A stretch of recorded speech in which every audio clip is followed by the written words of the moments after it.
What's up, y'all? This is B. Cox from the Vault Classic Music Reviews podcast.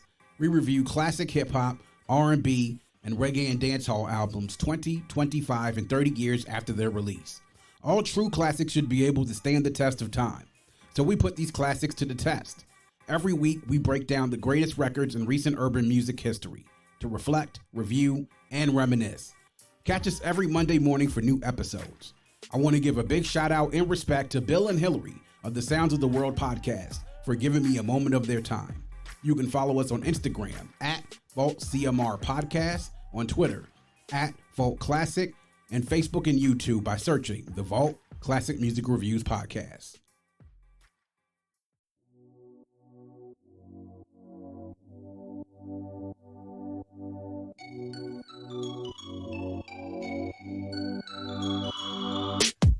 Welcome to the Sounds of the World.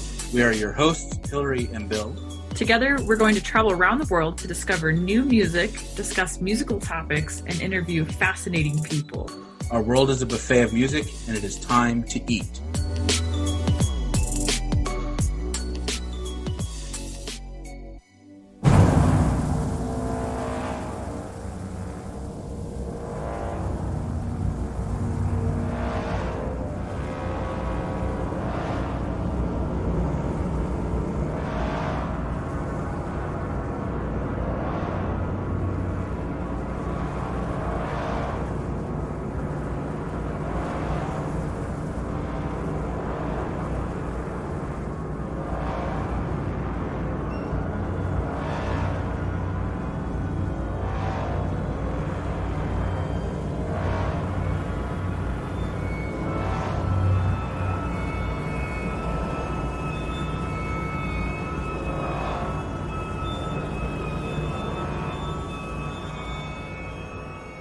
A wonderful double guest episode. Our first guest music has been described by the Classical Voice America as a dazzling, sophisticated reverie, colorful, and energetic.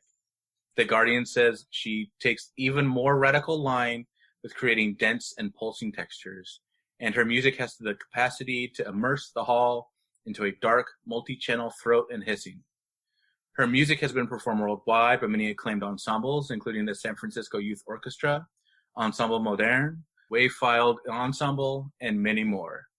She has been performed at the Mostly Mozart Festival, the Kennedy Center, Lincoln Center, Erkam Manifest Academy, and many more. She was born and raised in Iran, but moved to Austria in 2005 to pursue her undergrad at the University of Music and Performing Arts in Graz. She has studied with Clemens Godenstatter, Christian Uda, Beat Führer, and Pierluigi Bellone. She is currently residing in San Diego, where she's finishing her PhD in music composition under Rand Steiger at the University of California, San Diego. Our other guest is also from Iran. I've had the wonderful opportunity to meet this person and share not just the stage, but the classroom with her at Louisiana State University. Her music has also been performed nationally and internationally with upcoming performance in Romania. She was just named the recipient of a $15,000 commission by the 2019 Women Composers Readings that will result in a brand new orchestral piece. It was pretty exciting to read that in her news blast. That was awesome. She received her undergrad at the University of Tehran and finished her PhD at Louisiana State University under the guidance of Dinos Konstantinidis. Please welcome to our humble podcast, Anahita Abbasi and Niloufar Iravani. Woo! Hi. Hello. Thanks for having us. Thank you for having us. Well, thank you so much for being here. It's a great honor to meet you, Anahita, and of course to see you again, Niloufar. The honor is mine. I'm really excited for this episode. I love connecting with female composers, and as one myself, I get really excited when I get to meet other female composers absolutely crushing it in their field. So I'm really excited to talk with you guys today. Thank you. So exciting. Thanks. So I guess, of course, the big question, especially for me, was what is it like being a female Iranian composer in America?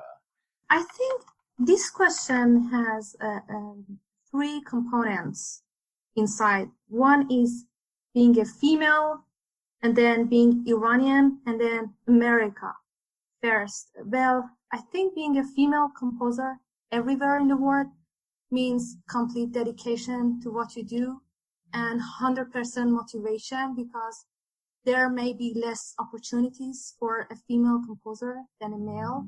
So to me, it means being in a market very active and productive. Then being an Iranian composer means that you should be a good representative of your culture and your people.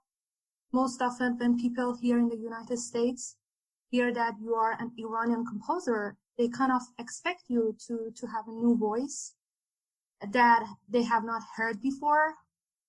This sometimes brings me a responsibility to find something new which has an essence of Iranian culture and adds something new to the Western music.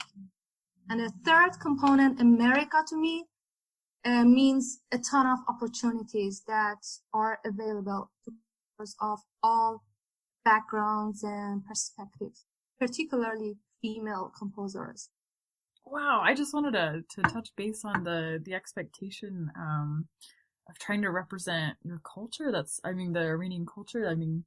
Does that feel like a burden on your shoulders, or is it kind of a liberating, more like, okay, this is a creative challenge? But I guess like for me, my brain immediately goes to like, wow, that's a lot of pressure, like as you're trying to find your own voice and be who you are. And yeah. Yeah, that's interesting to hear that. But I think it's not that kind of a pressure or a barrier. It's more like a motivation to go and explore new words and bring them into what you already do. It's not a must. So you may compose a music which is abstract and does not relate to anything, even in the essence of sound. But you may also feel like that. To me, it's just like that. That most of the time I feel like that I need to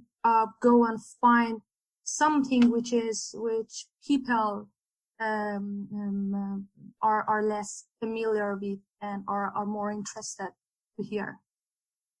Yeah, absolutely. I guess that's pretty cool, because it seems like just, you kind of get this world to dive into and trying to bridge the gap between these two sound worlds, and that's really cool. Exactly. I totally agree with what Niloufar mentioned. I think there are different perspectives when it comes to thinking about what does it mean to be an Iranian woman composer in the United States at this moment. One thing that I can say for sure is that 2020 now, it's with every craziness that is happening still all around us in everything, it is still a very good time in compared to previous years for Iranian women composers to have their pieces heard, and that they get to know each other, they have contacts. Many years ago when I was in Europe, I did not know any women Iranian composers till like the first time that I was in Dono Eschingen, just by walking in the street, and we were like, "Are you Iranian?" "Yes, are you a composer?" That was the first time I met like one of the Iranian women composers. So in 2020, this aspect of it is actually in favor of Iranian women composers. And yeah, I mean, it was nice, interesting to hear that, Niloufar, what you mentioned about expectation, and Hillary, and also your comment, because I think every composer, regardless of nationality and background and cultural background, and in order for their voice to get to be heard, every artist, they go through a lot. And that kind of like expectation is something very communal, I think, for every background. And I think in every, when you're coming from a country that is represented in the world with many different ways and like colors, positive and negative ones, it's not going to be that easy. But at the same time, for me, I think I delve in my head with this in Europe a lot before coming to the US, because I think there was this side of like being this exotic Iranian woman composer aspect that time. I'm talking about 2008, 9, 10, and something that I did not want to get there. I wanted people to want to listen to my music because of my music, because of the quality of my music and how they feel it, how they perceive it. And I think with the years, I somehow like get rid of thinking that as a responsibility of like in a pressure way and in like a negative way. But I think it's always good to have any motivational positive thing. So that's giving to you, Niloufar, that's actually good. I haven't thought of that at all, actually. That's why I'm like thinking about it. Have I ever thought of this in this way? But maybe it's been a very long time that I haven't been in Iran, and I left Iran when I was 19 years old. So about that too. And then you talked about opportunities. That's absolutely true. There are a lot of opportunities, great ensembles, great musicians. And I think paying attention to the gender equality is more here in the US in compared to other places in the world. And this is, of course, a great thing. Man, absolutely. Oh, it's just so exciting to hear other, like that female perspective. And I think we want to feel like we're treated as equally as our male counterparts, but I know it comes up regardless. And whether that's, I feel like I had the opposite experience. I did my master's over in England at the University of Birmingham, and I had a male student comment. He was like, and he meant really well, but he was like, "You're only here because you're female and they're looking for diversity." And he meant well by it, but I was like, well, yeah, but I still had to pass my entrance exam, like I still had to qualify to be here. And that was the first time I'd ever heard someone been like, well, of course you got in, like you're female and that's what they're trying to do at the moment. It's like just one of those probably toxic masculine comments that flies out of people's mouths. But I'm like, dude, you have no idea. Like, I don't know. It's like in my program, I don't know about your programs, but it was like, I was the only female composer in my year level at the University of Montana where I did my undergrad, and there was a gal 2 years ahead of me and a couple gals a couple years below me, but it was like, this was a very isolating experience. Have you guys dealt with that in your programs, not only being female, but, being isolated because you're the foreigner, for lack of a better term? I always felt that over in England. Has that impacted your studies at all, or given you any weird experiences or offhand comments? Based on my experience, and first of all, that was a terrible thing that your classmate told you. I'm so sorry to hear that. No. I know. So, yeah, for my master's, that was at the University of Tehran, and I think we were 8, and 3 of us were female, so I was not alone. And I think that was not that much a difference between being a male or a female composer. I've never felt that feeling that I am a female and I am kind of isolated even in Iran. But the problem was the opportunities that are available, both male and female. As Anahita mentioned, there are much more opportunities here. And I mentioned that particularly for female composers, we can see some opportunities that are particularly for female composers and, other underrepresented groups, which is very precious to me. And I think which is very important for every community to have such opportunities. You mentioned something really interesting, and I reminded I wanted to say something regarding to the previous question. So to me, also myself, in Austria, I had some female colleagues, but it was mostly the Asian community that they were only hanging out with themselves. So, and they were not that many. So, and I think what I felt most of the time, I was not even thinking about me being the only female. I was thinking we were all the young composers that we wanted to find our space, and we didn't have that space. And it was not easy at all. And this was something that we all shared. Every composition student, I think, shared that.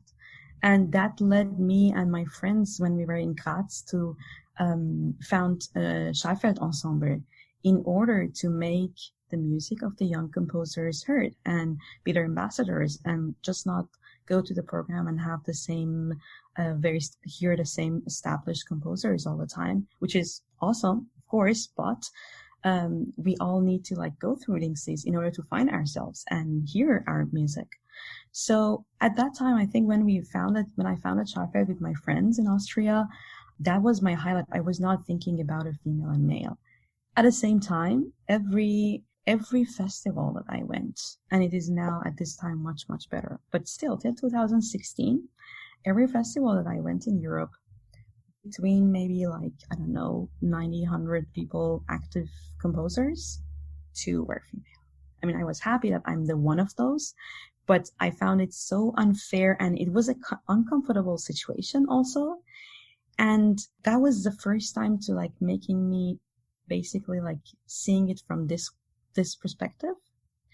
And also when I joined UCSD, it was the first time that I had a lot of female colleagues, female professors. It made me actually understand, wow, this is very different. And I did not even know that it's different. And I don't know even if it's, it shows how the society corrupted it is to like not even being aware of like something that you do not have. And when you see it and you feel it, that's a very different, yes, it's something else. And you have never experienced it. So it was something really touching and beautiful for me. All of these things led later on to like found IFCA with my 2 other friends. And I think if I did not have gone to the experience that I went through UCSD, I wouldn't have, I'm not even sure if I would have like been, the IFCA would have happened, or like, at least for me being part of the IFCA. So, yes. And something else that Niloufar mentioned, I think also to the question of like Iranian women in America, is that I think every composer, regardless of gender, more female, and for the female more, of course, but like regardless of gender, coming from Iran, if they are already well known in the scene and they have frequently concerts, it means that they have worked so hard in their lives, maybe 3 times, 4 times, 5 times harder than many other people from different countries, for them to be that place at this moment, regardless of the niveau or like the taste, the colors of their music. That's not even important. If they are coming to a professional level, it means they have worked a lot and they have so much passion and they already overcome so much in their life.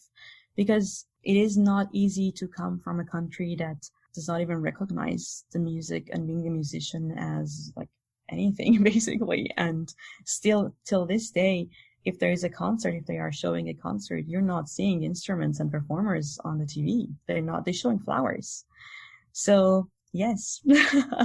And also probably you've heard about the female voice, that it's not allowed to be heard alone. So that's Islamic rule. But like the other thing, I feel still it's so strong that imagine if you're like how someone can become actually, a real musician. So I have respect, I think, and with more years and years, you will understand this better, I think.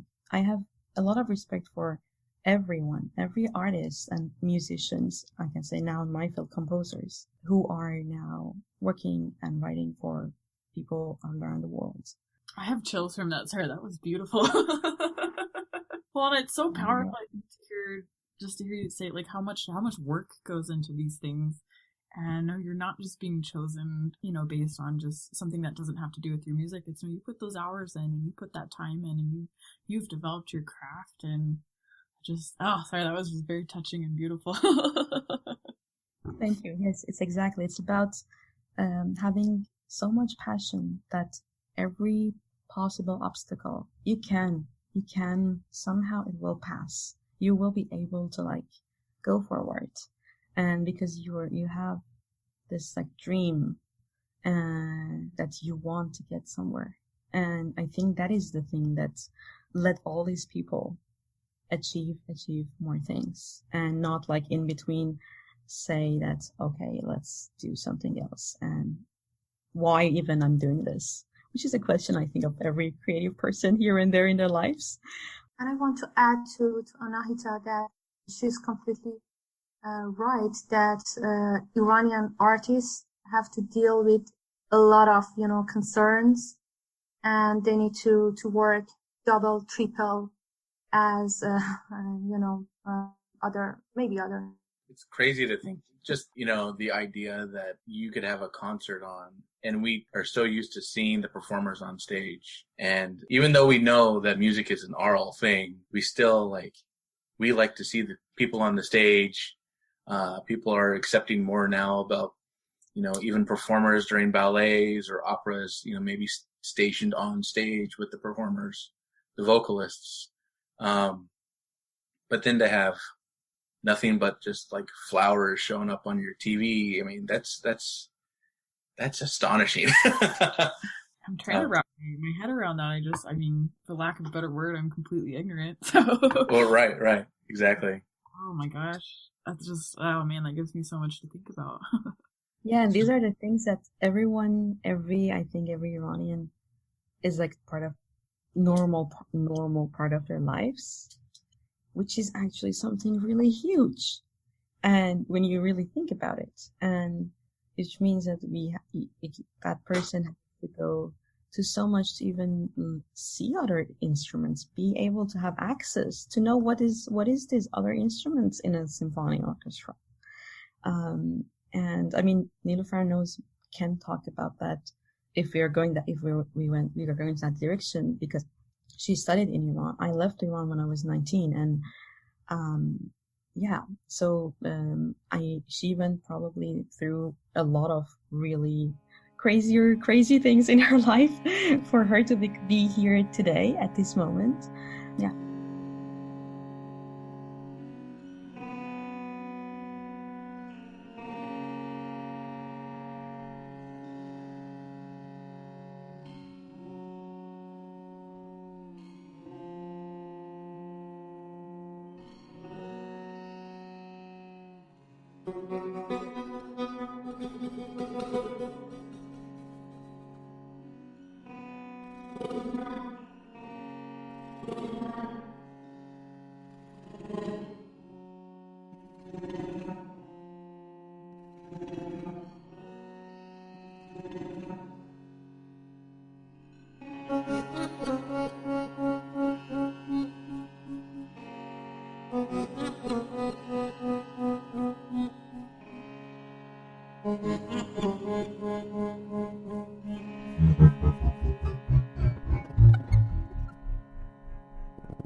I wanted to get back to maybe your musical life. Like, when did you start really getting into composition and kind of that whole process? So I'm not coming from a musical family. I'm coming from a family of doctors and engineers. It's a very typical thing in Iran too. Either that's typical family, but no. But from the family that they had a lot of passion and love for music. So I grew up in our house listening to Western classical music because my dad has these tapes of Beethoven, Mozart, and although being in Iran, unfortunately, I haven't actually learned the Persian classical music at all. So I grew up completely with Western classical music. So I started learning music when I was 8 years old with a kind of Karl Orff method for kids to find out what kind of instrument they want to play and to understand the rhythm and these kind of things. And before that time, I wanted to become the next Marie Curie and become an inventor. And that was my passion. And I was sure I read the posters of her was in my wall. But when I got introduced to music, that dream like completely changed. And I knew that, I want to be a composer. And I started like even from like when I was 10 years old, writing little songs for school. And, so it's a kind of like a dream that I have been doing that for a very long time. Of course, it changed and thank God it got better. You get more experience and like craft. But, yeah. So I studied in Shiraz, my time. There were no like conservatory for girls. So there was only like one conservatory in Tehran and only for also boys. So, it's a very typical way of to learn music is to go to private institutes. So I was going to a private institute and learning music theory, harmony, and piano. And, so I spent my teenager time, writing inventions and like preludes and fugues and like analysis, because I loved analysis and modulations, these kind of things, singing in a choir, playing piano, and like winning prizes for like festivals. But I had this kind of like love-hate relationship to piano. So I was like winning the prize and I was like, I'm not going to touch this instrument again at all. Like not a few months, like not even like looking at it and then like going back to it. So I think being a performer is really hard. And so I really knew that I am not going to be a performer. I don't have that patience. So to like really work on some things, I had respect to all the performers all around the world.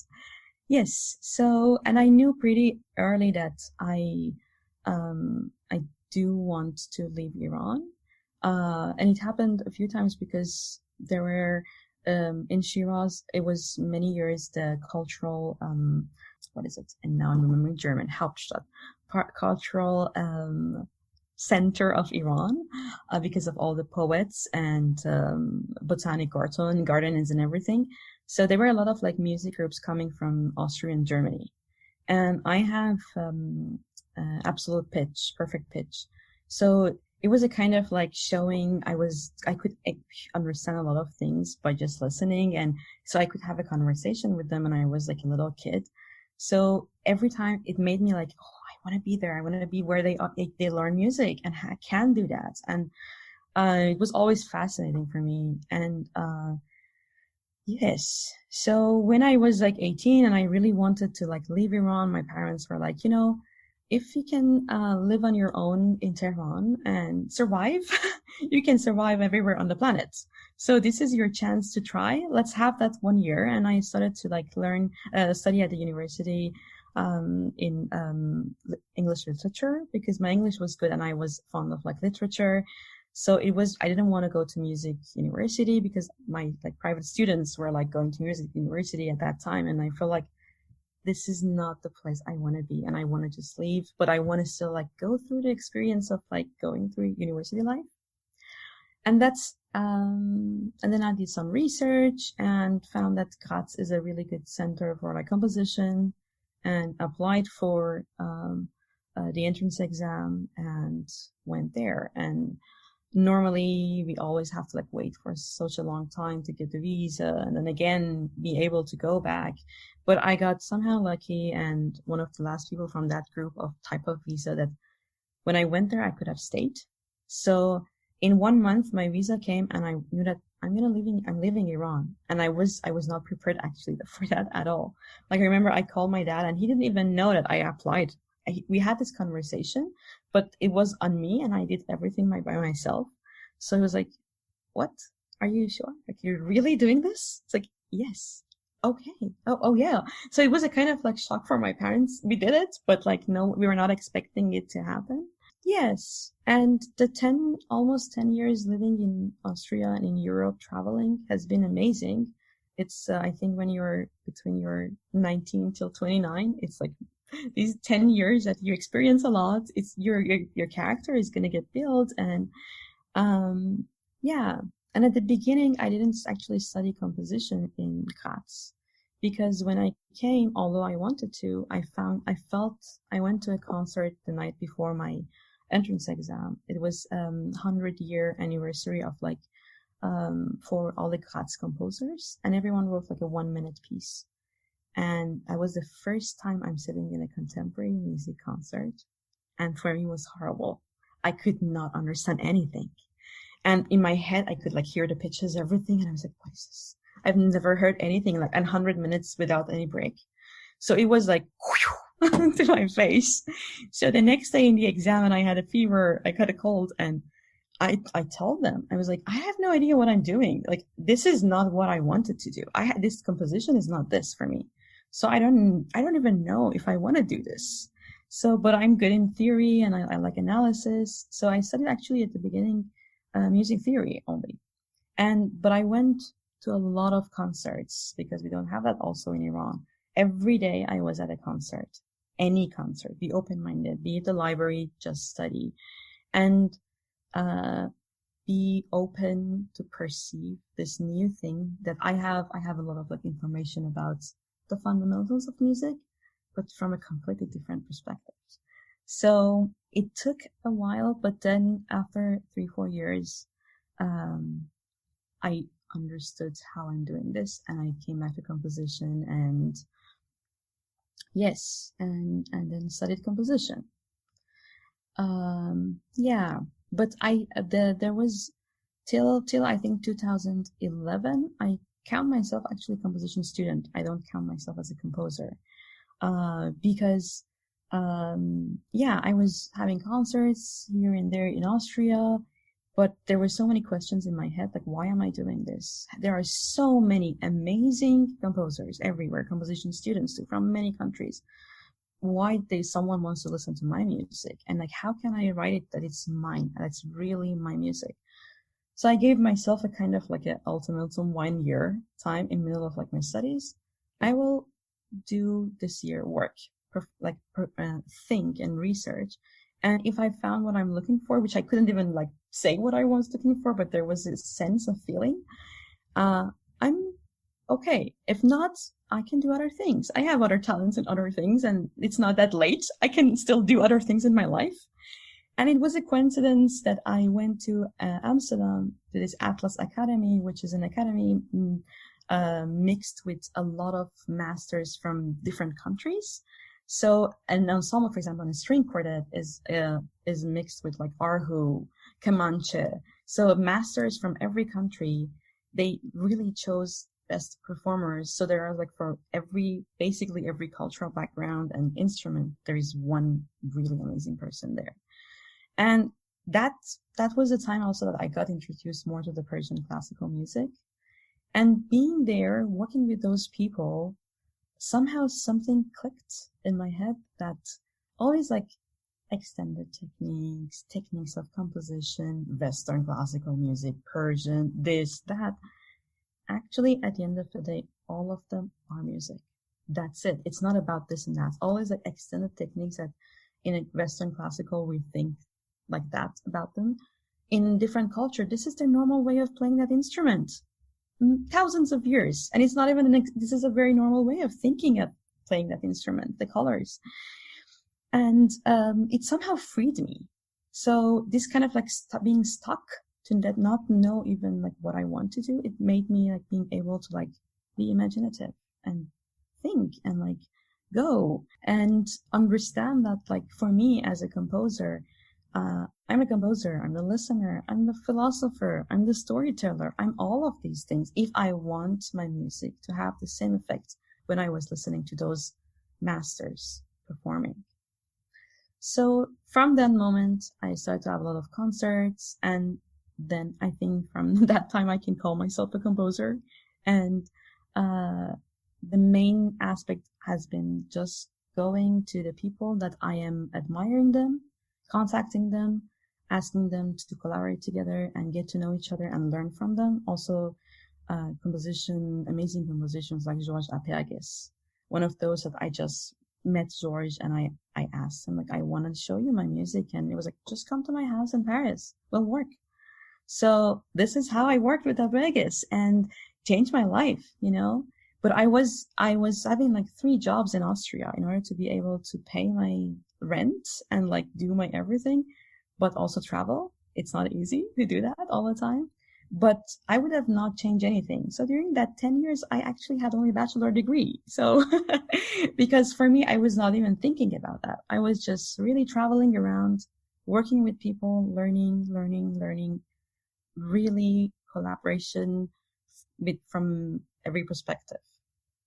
And then at some point after creating Shopfit, I felt that I am done becoming the person from the third world countries, that I need to have 3 different jobs. One of them is the best. One of them is like teaching at a school to kids piano. And I'm like wasting my time instead of like being able to have the time to focus on the thing that I know I can and actually find myself. I might, understand my music better and like be a composer, become like a better composer. But I was not having that opportunity there. So that's how I applied to United States. And I was thinking like, I need to go to a place that they respect my knowledge and they trust me enough to give me an opportunity that I can actually sit down and do the thing that I want to do and like understand how to do this, So, and I'm very, very grateful. It was a huge risk for me coming from Europe when I was started to get like famous with like a lot of people perform my music, which is a really hard thing. But I felt like this is so necessary and I am so happy that I did that.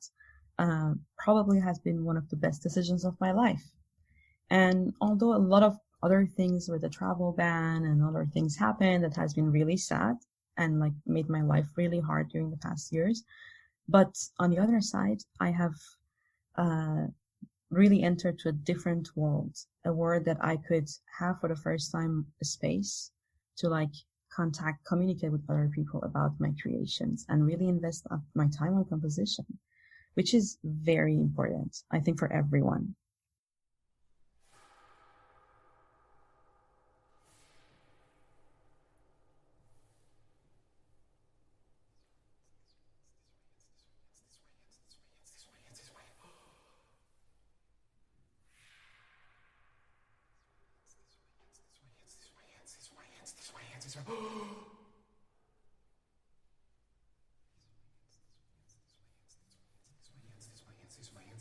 These are my hands. These are my hands.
So I was just like Anahita. I was born and raised in Iran. Almost no one in my family had musical background, so I was the first. At age 15, after several years of lessons in piano and solfège, I decided that I want to go to high school, which seemed a weird decision to my parents at the beginning. But when they found that this is truly my interest and this is something that I want to do for the rest of my life, they did whatever they could to support me. My father bought me a nice brand new piano a few months later, and I officially started my academic education in music. Later, I studied very hard to enter the music program at the University of Tehran. which is, the highest ranked university in the country, to do my bachelor's degree in piano performance. And during that time, I started to realize that I am much more interested in what is behind a musical score. I mean, the actual analysis and composition process. I'm not that interested in performance. And I was very lucky to meet the famous composer, Dr. Alireza Mashraefi, at the time. And he was very kind and generous to help me open my eyes into the world of composition by mentoring and teaching me for a while. And then later I began my master's degree, a master's degree in music composition at the same university. So I was composing a lot more, and I was doing a lot more, compositional activities. And again, I was very, very, fortunate to have great teachers. They were all graduates of top-ranked universities around the world, which came back to the country after graduation. So I studied under them, and I graduated. And again, I sat down and thought that, okay, I need to meet more people. I need to continue my education.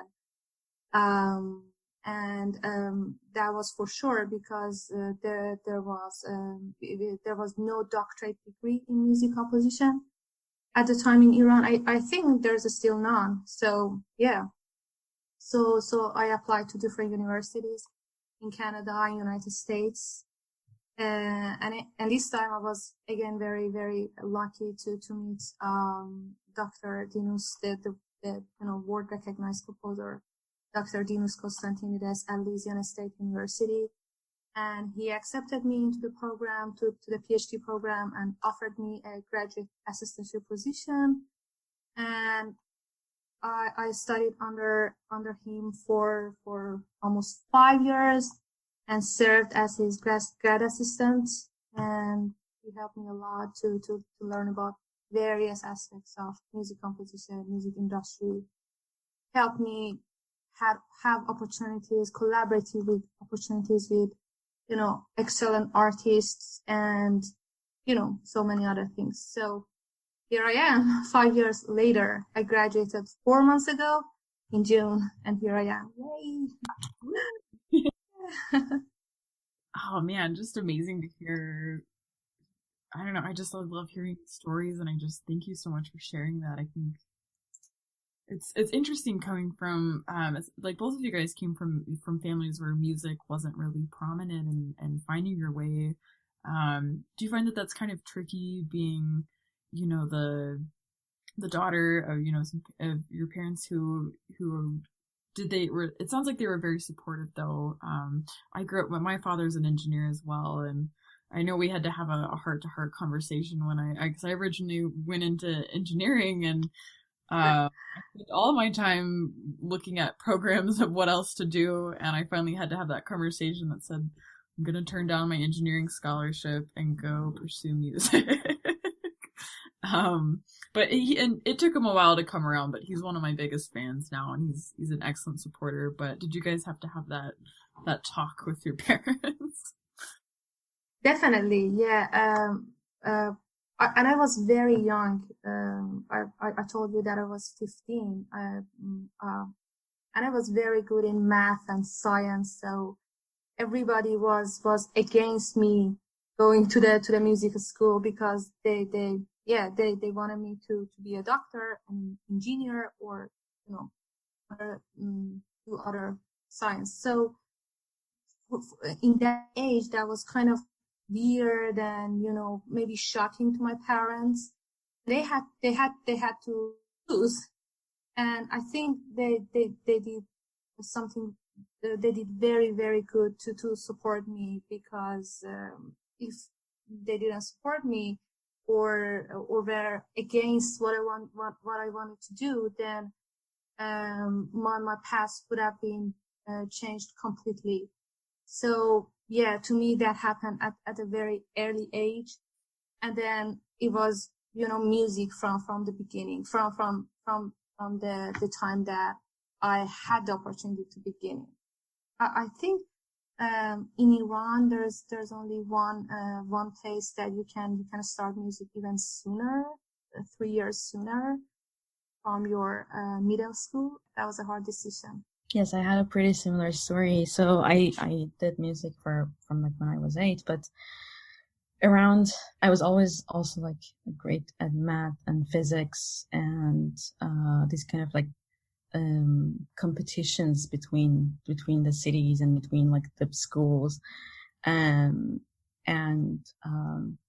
around when I was 15 also, that was a time that I decided I do not want to be a great student at school anymore, because I cannot be in both things good. I don't have the energy anymore. And that's the time that I had this talk with my parents, and they were both very supportive, but school was crazy. For them was like, how can you even think of this? And for them, as Niloufar mentioned, they were thinking if someone is good in mathematics and physics or like in biology or something, music, you can be a musician as a hobby. You don't need to have like your life in it.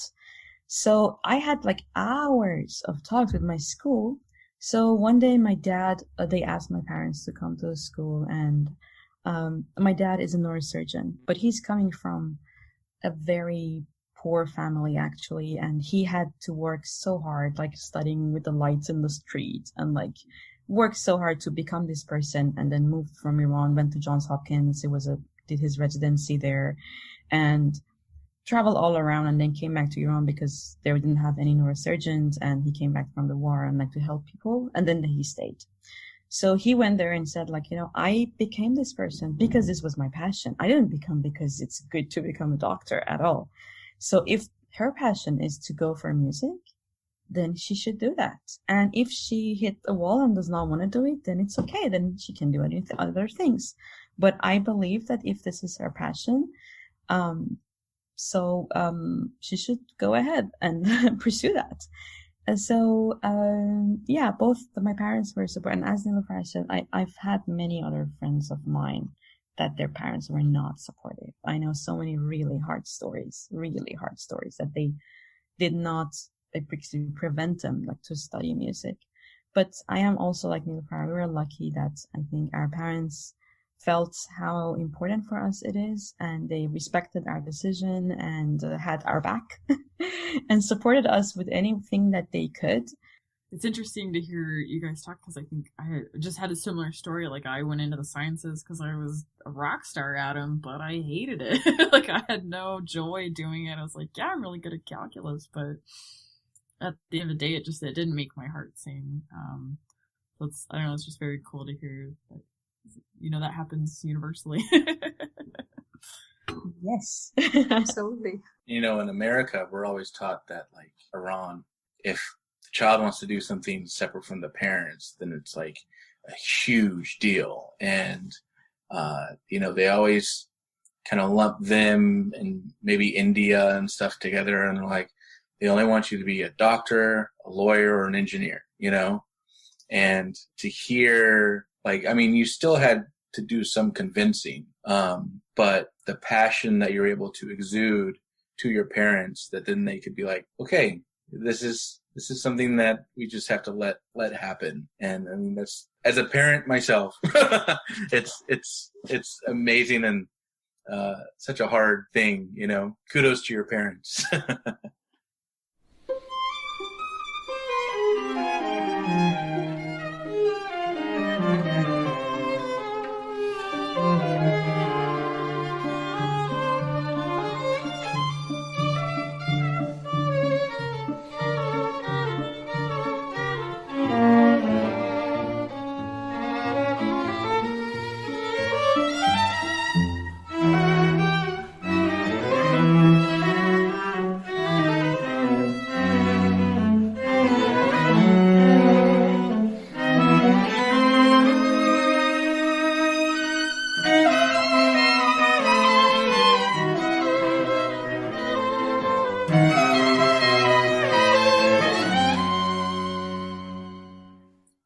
how does your heritage affect or have influence on the type of music that you write?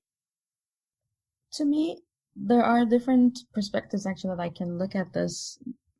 First is that unfortunately, I haven't really learned the Persian classical music. When I was in Iran and I got introduced, as I mentioned, in Amsterdam for the first time to really work with a Persian performer and understanding the music, but looking at it from a perspective of Western classical music, although my ears could understand all the microtones and everything.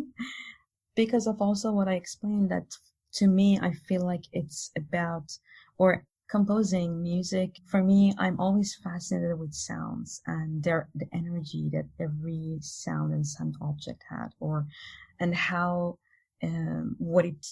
we perceive them in different situations. Every piece that I write comes from this kind of like fascination and exploration of sounds. And then in the way, it's always getting to know the performer, work with the person, getting the instrument in my hand and try it.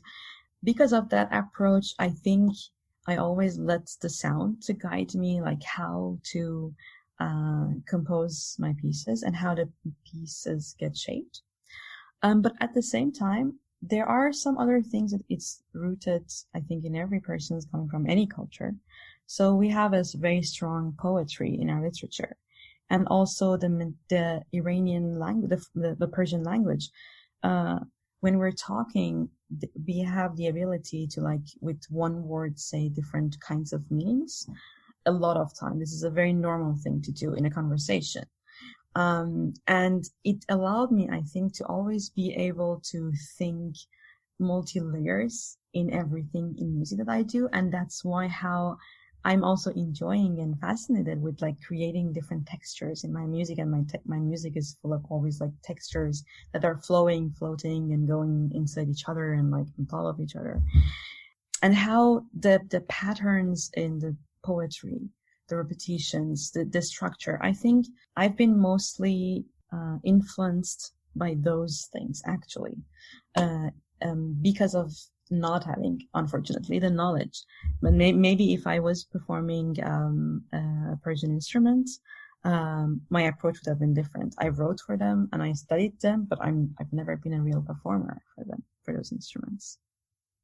Just like Anahita, I did not have any kind of education on a Persian instrument.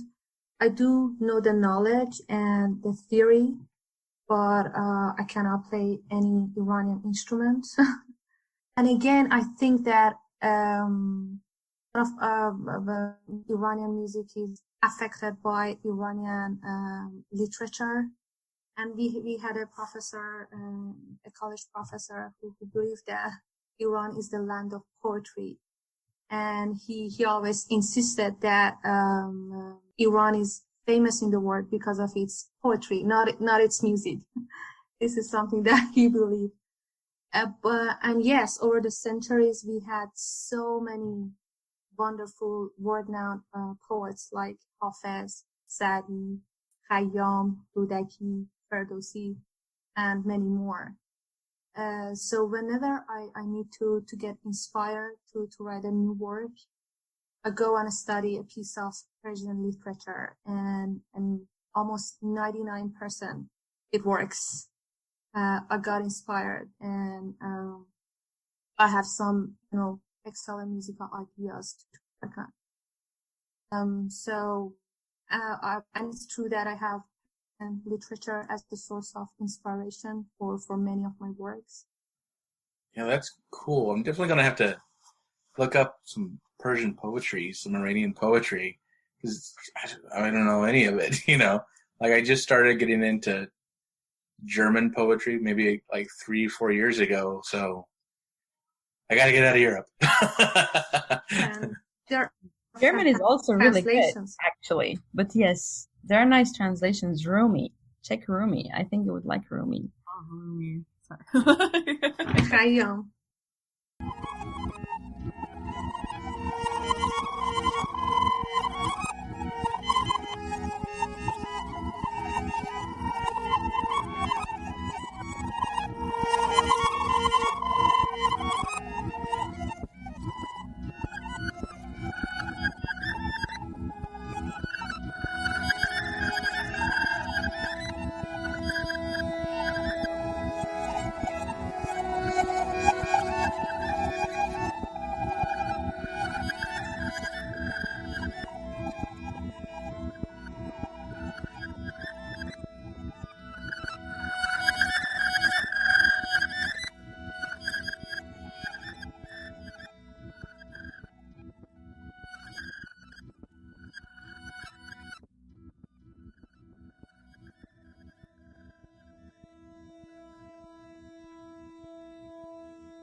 So I'm interested in, so earlier you guys were talking about the IFCA, and I feel ignorant. What can you tell us more about the IFCA? Yes. So, in 2017, I received a message on Facebook from a composer named Niloufar Iravani, and she introduced herself that she knows me and she's been like listening to my music, and she wanted to ask, since I know I'm coming from Europe, if I know other Iranian women composers, because she has this idea to like organize a concert with the pieces by Iranian women composers. And I was like, oh, it's really nice. And yeah, so I connected her with some other friends of mine that over the years I got to know them, like 3, 4, 5 composers. And she also approached Aida Shirazi, another wonderful Iranian composer, and I think actually they knew probably each other, but anyway, so Ida also knew other people from her own background because we were all like scattered in the world and knew different people. So when Niloufar was like organizing this and talking to us, asked us to help her to like organize this concert, in our like sessions and meetings, we felt like okay, wow, we had no idea there are so many of us actually, and like it's so bad that we don't even know each other. At least we have not even heard each other's name. And when we are coming from like such a country, and like it would be really nice to know who the other people are and like be as a community. And so this led us to a lot of like conversations and thinking like, well, maybe better instead of like just a concert, maybe we can create an association. And with the good thing that we are 3 very different composers coming from very different backgrounds. So we know different people. We have worked with we have different connections. So with this, we can create opportunities, and for other people who are either very young and starting now, or they are already in the middle of their years of composing, but they haven't had the chance to have their music that much heard by renowned ensembles and in festivals and venues. And that's how Iranian Female Composers Association, so IFCA, got shaped. And we had our first concert in National Sawdust, the one that Niloufar organized, and that concert we invited a lot of people that we knew, and like a lot of people came because they were our friends and they wanted to see what is this. And we, by now it is like our almost like 3rd year. Yes. We've had a lot of concerts and the list is growing. We are hoping that like more people, more artists can join us. And one other thing that was very important for us was that we wanted to have this platform as a welcoming platform for everyone, every composer at any level and niveau, and that they do not feel that they are not good enough to be there, to be able to support them, and also like create educational opportunities, talks and master classes with performers, with other composition, like renowned composers, anything that people need, because again, mostly a lot of people in Iran, they do not have access to things. I mean, now, of course, 2020, it's everything on internet. Although limited in Iran, it's much better and people have access to a lot of things. My time, I was like putting all my money aside to go to this like one place in Tehran and buy one score of Beethoven and Haydn. That was like my highlight of my life. And there was no this that you can send a PDF to someone of scores and like contemporary music. Forget this at all. Generations changed, thank God, but still they do not have that much access to everything. So our hope is to be able to like basically that everyone know that we exist, in order to be able to be there and have like be kind of like a hand and give them a hand and like help them to come to the scene and explore and talk with each other and collaborate. And because we've all, as different as we are, all of us, we have some things in common. And it's always such a beautiful feeling to share these things and function as a community. And I think that is the most beautiful part of like making the IFCA. And that meeting that Niloufar and I just like saw each other was that one. We had a meetup in May on Zoom, and we invited all the members, and almost everyone could join. We were like almost 30 something people. And it was the first time we're seeing everyone. Like we were been emailing them a lot with call for scores, everything, but we haven't met everyone. Even like we didn't know even how. I mean, saw some pictures on Facebook, but like we haven't ever like had a conversation. So it was very emotional that day for us three, Ida, Niloufar, and I, and to finally, like, as a feeling like, wow, we're coming together and now we're a lot of us and we know each other and like we're here for each other. So IFCA is growing. We have a lot of like stuff happening around.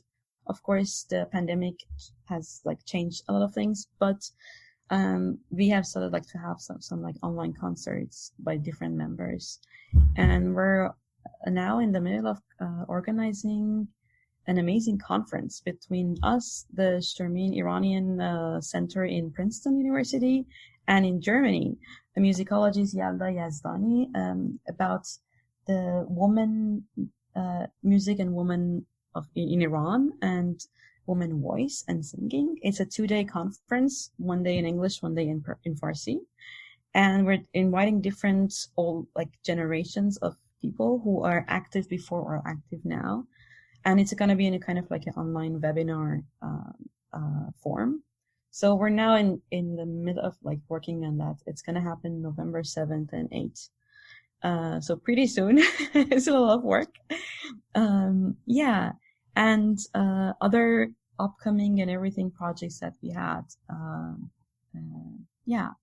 I want to add that as a member, I want to say that IFCA has done a great job, has done a, awesome job in promoting the music of its members and the music and music career of its members, and also providing them with collaborative opportunities with artists. I had a couple of my works performed by Iranian artists through IFCA, and they also did a great job in uniting all of us together as a group, as female composers, female Iranian composers living in different parts of the world.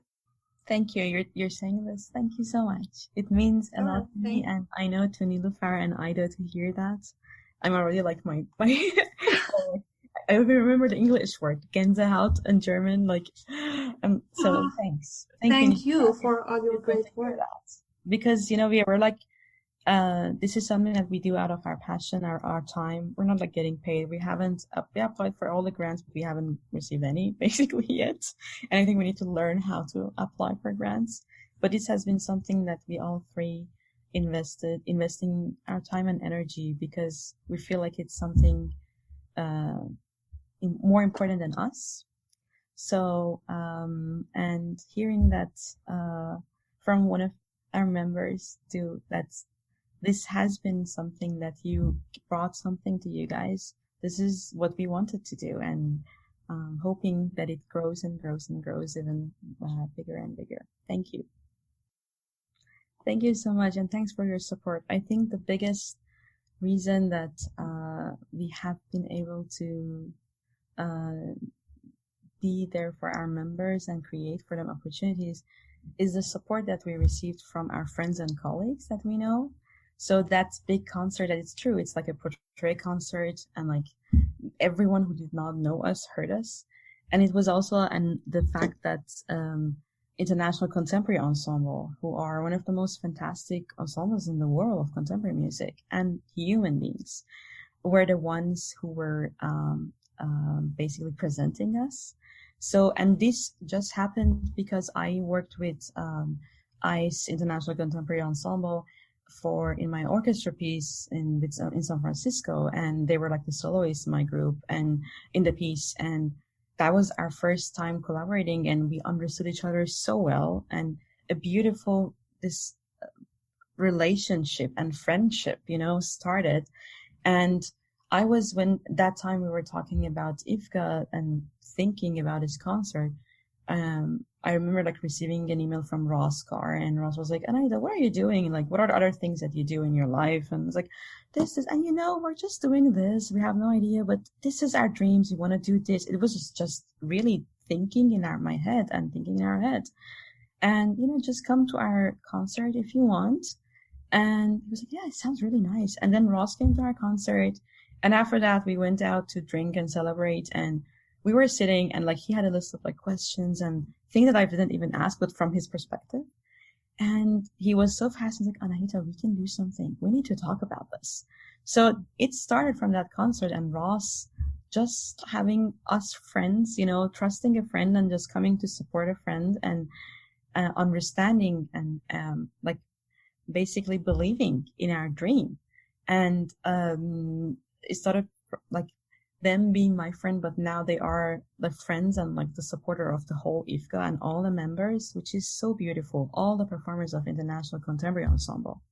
So they worked a lot and pushed a lot actually that we can have that concert at this big important festival at Lincoln Center in order to like make like the world known that we exist. And since they are pretty well known, I think that was the reason that after that we got a lot of like attention. And that concert was so special because it was packed.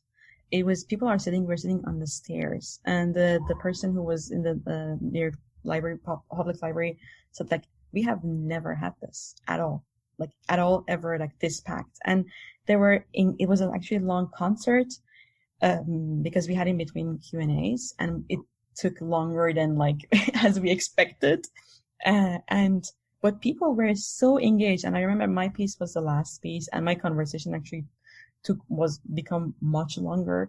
But I was looking at people and thinking, oh my God, we need to like cut this and like just say 2-3 sentences. But like everyone was looking at me so engaged. And I was like, it's okay. I mean, it's going to be like a bit 10 more minutes, like longer. I mean, it's already a very long concert. And after that, people were standing in line after this long concert to talk with us. And it was just so beautiful. It was a beautiful night. And after that, we had already like many other concerts with ensemble.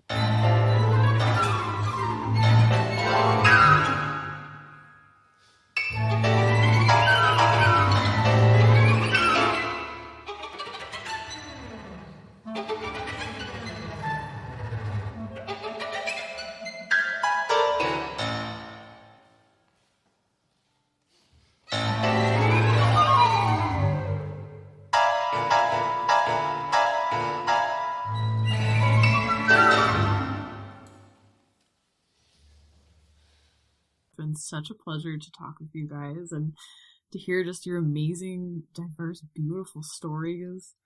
I now want to go read some poems. I'm so inspired to like look up Persian literature now. This has just been an absolute pleasure to talk with you guys, and just thank you so much for being on our show. Thank you. Thank you for wanting and like being eager to hear our stories and talk to us. And it means a lot to me. I mean, you all know Niloufar, so you know how amazing and special she is, but we didn't know each other. So thank you for also having me here. And it means a lot to us to have people other than the community that maybe like we're now involved in, that they are interested to hear what's happening and who we are and what we're doing. So yes, thank you so much. Yeah.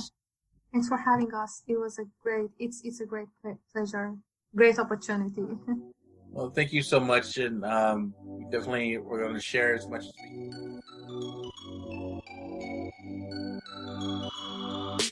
Thanks for listening to the Sounds of the World podcast. We hope you enjoyed the episode. There are links to everything in the episode description and also on our website. You can follow us on Facebook, Twitter, and Instagram at Sounds of the World. To show support for Sounds of the World podcast, please join our Patreon, where you can have access to our after-party discussions with guests, discounted merchandise, and even more. If you have any questions, answers, or episode suggestions, please email us at soundsoftheworldpodcast@gmail.com. Well, Bill, I think I'm going to go have a beer now.